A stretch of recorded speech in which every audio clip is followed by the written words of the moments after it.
Setelah dilakukan penyelidikan secara maraton, Direktorat Reserse Kriminal Umum Polda Sumatera Utara akhirnya menetapkan 8 orang tersangka dalam kasus tewasnya penghuni kerangkeng milik Bupati Langkat nonaktif terbit rencana perangin-angin.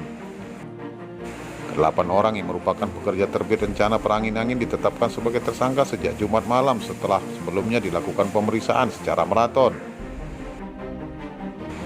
Dari keterangan para saksi, para tersangka terlibat dalam penganiayaan terhadap penghuni kerangkeng milik Bupati Langkat nonaktif hingga menyebabkan 2 penghuni sel tewas.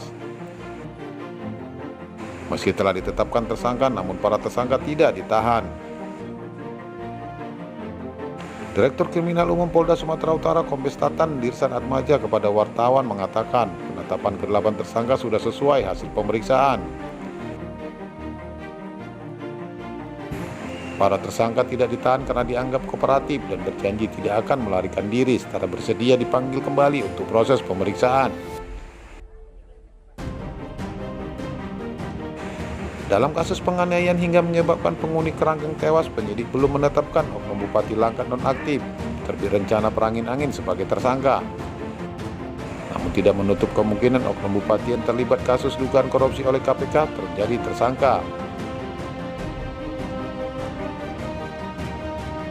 Ambil keterangan ke-8 tersangka, kemudian ada beberapa tersangka yang kita ambil keterangan baik itu perkara